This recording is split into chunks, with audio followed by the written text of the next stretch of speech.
Hello बच्चों, welcome back in my YouTube channel Anka education hub और मैं हूं पूनम कौशिक।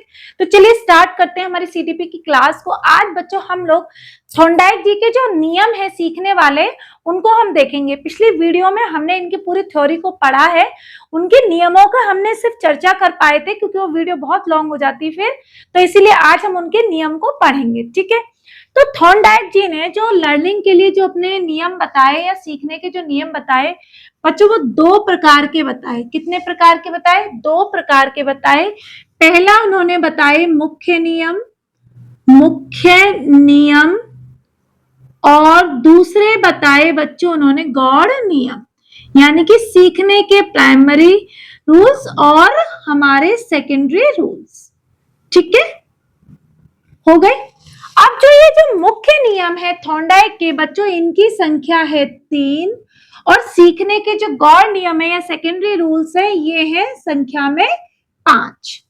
ठीक है, पिछले वीडियो में हमने मुख्य नियम को देख लिया था। ये है मुख्य नियम, इनका हमने नाम के बारे में थोड़ा सा देखा था, ज्यादा चर्चा इन पे नहीं हो पाई थी पिछली क्लास में। ठीक है, ये है मुख्य नियम और ये है बच्चों हमारे गौड़ नियम। गौड़ नियम, चलिए एक बार चर्चा कर लेते हैं, फटाफट से समझ लेते हैं। इनकी संख्या कितनी हो गई? 5। 1 2 3 4 5। इनकी संख्या कितनी हो गई? 3। अब देखिए, जो मुख्य नियम होते हैं, मुख्य नियम का मतलब ये है थॉर्नडाइक जी के अनुसार कि सीखने के लिए इन 3 बातों का होना जरूरी है। किसी भी परिस्थिति में बच्चा सीखने के लिए तभी तत्पर होगा जब उसके अंदर ये 3 चीजें डेवलप होंगी। और ये चीजें नहीं है, अगर उस बच्चे के अंदर इन 5 चीजों में से कोई है तो भी वो बच्चा सीखने की क्रिया में आगे बढ़ सकता है। ठीक है, तो ये नियम बहुत ज्यादा जरूरी भी नहीं होते, ये होने बहुत जरूरी है, लेकिन जब ये दोनों ही मिलते हैं तो बच्चा एक विभिन्न प्रकार की सक्षमता के साथ उभर के आता है। तो सीखने के लिए अधिगम के क्षेत्र में इन नियमों की क्या विशेषता है, क्या जानकारी है, क्यों जरूरी है? देखिए, तत्परता का नियम यानी कि law of readiness. Law of readiness का क्या मतलब है कि जब कोई बच्चा, आप ये मानिए कि कोई घोड़ा है, प्यासा घोड़ा है, और आपने उसको चारा डाल दिया उसके आगे, आपने उसको पानी की बाल्टी नहीं रखी, तो वो बिल्कुल भी इंटरेस्ट नहीं लेगा, क्योंकि उसको किस चीज की तलब है? अंदर से उसको प्यास लगी है, उसको पानी चाहिए। कुछ देर बाद उस घोड़े का मालिक आता है और कहता है अरे इसने चारा नहीं खाया, चलो इसको पानी पिला देते, क्या पता प्यासा हो। तो जैसे ही उसको घोड़े को तालाब के पास ले गए तो एकदम से वो पानी पीने लग गया। तो कहने का तात्पर्य अधिगम में ये है, थॉर्नडाइक जी ये कहना चाह रहे हैं कि किसी बालक के अंदर अगर सीखने की तत्परता है तो उसका सीखना स्थायी होता है। कोई बच्चा घर पर रहता है लेकिन उसका मान लो बीमार हो गया, स्कूल नहीं गया, लेकिन उसका पूरा ध्यान उस दिन कहाँ है? क्लास में, कि अरे आज पता नहीं क्या करा दिया होगा, आज कितने सवाल हो गए होंगे, आज कितना सिलेबस खत्म कर दिया होगा। मीन्स कि उस बच्चे के अंदर सीखने की लगन है, और जब हमारे अंदर किसी काम को करने की लगन होती है, तत्परता होती है, तो वो सीखना हमारा कैसा हो जाता है? स्थायी हो जाता है। ठीक है बच्चों, दूसरा नियम है लॉ ऑफ प्रैक्टिस। तो जो अभ्यास का नियम है, यानी कि पुराने समय में भी हमारे संत महाराज जी कहते हैं कि करत करत अभ्यास के रहमन होत सुजान। तो यानी कि जो जड़ बुद्धि है वो भी रेगुलर प्रैक्टिस करने से चमक सकती है। हम कितने भी कमजोर हैं, गणित में कितने भी कमजोर हैं, अगर हम डेली 2 का टेबल याद करते हैं, अगर हम डेली 2 + 2 4 करते हैं, तो हम एक दिन आंख बंद करके बता देंगे 2 + 2 4।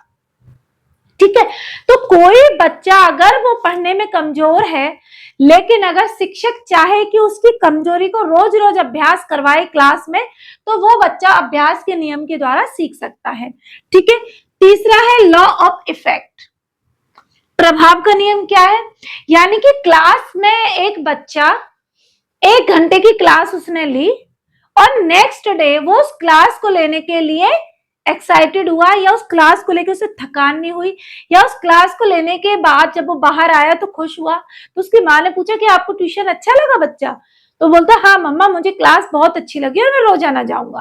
तो कहने का मतलब यह है कि थॉर्नडाइक कहते हैं कि जब हमारे किसी बालक के ऊपर उस चीज का प्रभाव पड़ेगा सीखने का, तो सीखना कैसा हो जाएगा, स्थायी हो जाएगा। तो बच्चों एग्जाम में तीनों नियम पूछे जाते हैं कि थॉर्नडाइक के जो मुख्य नियम है उनके नाम बताइए। तो law of readiness, law of practice and law of effect. ठीक है, ये 3 नियम हो गए। अब बात आती है गौड़ नियम की। तो इनको जो क्वेश्चन बनता है एग्जाम में बच्चों, ये इनको मिलान करने के लिए आता है कि थॉर्नडाइक जी के जो गौड़ नियम है ये कौन कौन से हैं और इनमें से कौन सा नहीं है। छटनी करने को भी आते हैं, मिलान करने को भी आता है। कई बार मुख्य नियम और गौड़ नियम को मिला दिया जाता है, तो पूछा जाता है कि मुख्य नियम बताइए और इसमें से गौड़ नियम को अलग छांटिए। ठीक है, तो सीक्वेंस से याद होने चाहिए कि बहु प्रतिक्रिया का नियम, आत्मीकरण का नियम, मानसिक विन्यास का नियम, आंशिक क्रिया का नियम, साहचर्य परिवर्तन का नियम। किस प्रकार से काम करते हैं ये? बहु प्रतिक्रिया का नियम क्या कहता है? जब हम बार बार मल्टीटास्क करते हैं किसी चीज की, बार बार कोई बच्चा उस चीज की प्रैक्टिस करता है तो वो सीखने की तरफ थोड़ा सा स्थायी हो जाता है। तो थॉर्नडाइक कह रहे हैं कि जब एक ही क्रिया को आप बार बार प्रैक्टिस में लाओगे तो कहीं ना कहीं जाकर के वो आपके व्यवहार में स्थायी हो जाएगी और आप उस चीज को सीखने के लिए अंदर से लालायित होंगे। दूसरा नियम है आत्मीकरण का नियम। आत्मीकरण का नियम क्या है बच्चों? कि जब किसी चीज को हम अपने अंदर से सीखी हुई चीज या वस्तु या ज्ञान को दूसरी परिस्थिति में जब हम दूसरी परिस्थिति में लागू करते हैं तो वो आत्मीकरण का नियम कहलाता है। जैसे मानो कि मैंने कोई काम सीखा आज के काम को करके मैं सीख गई, लेकिन काफी साल हो गए और ये चीज मैं भूल गई, मेरे प्रैक्टिस में भी नहीं आई। लेकिन अचानक से एक दिन ऐसी ही परिस्थिति मेरे सामने आ गई तो मुझे पता है कि आत्मीकरण का नियम यहाँ पर लागू होगा। मुझे चीजें पता होंगी कि अगर ये कंडीशन है तो इस कंडीशन में मुझे किस प्रकार से इस चीज को डील करना है या क्या व्यवहार मुझे करना है। ठीक है, थर्ड है मानसिक विन्यास का नियम। मानसिक विन्यास के नियम के अंतर्गत थॉर्नडाइक कहते हैं कि जिस प्रकार की बच्चे की टेंडेंसी होगी, अगर वो अंदर से मान रहा है कि मैं ये नहीं सीख सकता, तो मान के चलिए आप कितना भी प्रयास कर लीजिए, आप कितने भी उदाहरण दे दीजिए, वो बालक सीखेगा नहीं। क्योंकि हमारी जो मानसिक विन्यास का जो लॉ है ये हमें अंदर से प्रेरित करता है, हमें अंदर से विश्वास दिलाता है कि yes we can do it, हम कर सकते हैं इसको, वी डू इट। ठीक है, तो मानसिक विन्यास का नियम यही कहता है कि आप अपने मन से अगर किसी काम को करने की चाह करोगे तो पूरी सृष्टि ही उस चीज के लिए जुड़ जाएगी। ठीक है, फिर है आंशिक क्रिया का नियम। आंशिक क्रिया का नियम क्या है बच्चों? पहली चीज तो इसको हम पूर्ण से अंश की तरफ बोलेंगे, पूर्ण से अंश की तरफ जाना, यानी कि आपने कोई चीज पूरी खत्म कर लिया, कोई सिलेबस कोई किताब खत्म कर ली और उसका जब हम एक सारांश लिटिल निकालते हैं तो वो हमारा पूर्ण से अंश की ओर जाता है। और बच्चों इसमें जो आत्मीकरण का जो सिद्धांत है ये हमारा अंश, या ऐसे लिख सकते हैं सूक्ष्म से ज्यादा की तरफ जाना या कम से अधिक की तरफ जाना, कम से अधिक की तरफ जाना। ठीक है बच्चों, तो आंशिक क्रिया का नियम पूर्ण से अंश की ओर जाना कैसे?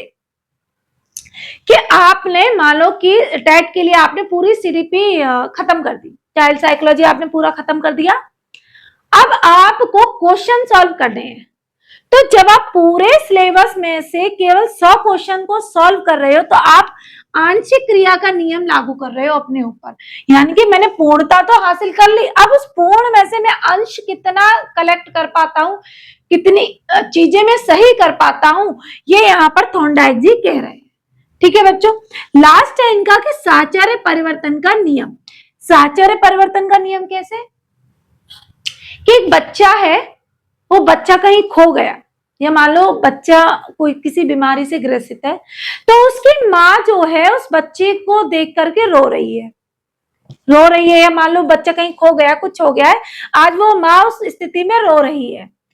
लेकिन कुछ सालों के बाद अचानक से उसे ऐसा ही अपने जैसा बच्चे का मिलती जुलती शक्ल सूरत का बच्चा उसे कोई दिखाई दे गया। अब उस माँ को देख के क्या लगा कि अचानक से ही वो रोने लगी। उसके अंदर अचानक से जो साहचर्य परिवर्तन हुआ वो ये हुआ कि उसने अपने बेटे की छवि को दूसरे बच्चे में खोजा और बिल्कुल उसी अंतर क्रिया से उसको ऐसा भाव आया कि ये बच्चा मेरा है, इस बच्चे को मैं अपने पास ले लूं, अपने पास रखूं, इसका ध्यान रखूं। तो यानी कि जब हमें कोई पुरानी बात अचानक से याद आ जाती है और हम उस चीज को सही करना चाहते हैं, अपने साथ आज के समय में उसको लाना चाहते हैं, तो वहां पर साहचर्य परिवर्तन का नियम लागू होता है। ठीक है बच्चों, तो थॉर्नडाइक जी ने सीखने के कितने नियम दिए हैं? 2 नियम दिए हैं, मुख्य नियम और गौड़ नियम। जो मुख्य नियम है वो कितने हैं? 3 प्रकार के हैं। जो गौड़ नियम है वो कितने प्रकार के हैं? 5 प्रकार के हैं। नाम क्या है? तत्परता का नियम, अभ्यास का नियम, प्रभाव का नियम। ठीक है, ये क्या है? बहु प्रतिक्रिया का नियम, आत्मीकरण का नियम, मानसिक विन्यास का नियम, आंशिक क्रिया का नियम और साहचर्य परिवर्तन का नियम। ठीक है बच्चों, आपको क्लास कैसी लगी एक बार कमेंट करके मुझे जरूर बताना। तो मिलते हैं एक नई क्लास में एक नए टॉपिक के साथ। बाय, राधे राधे।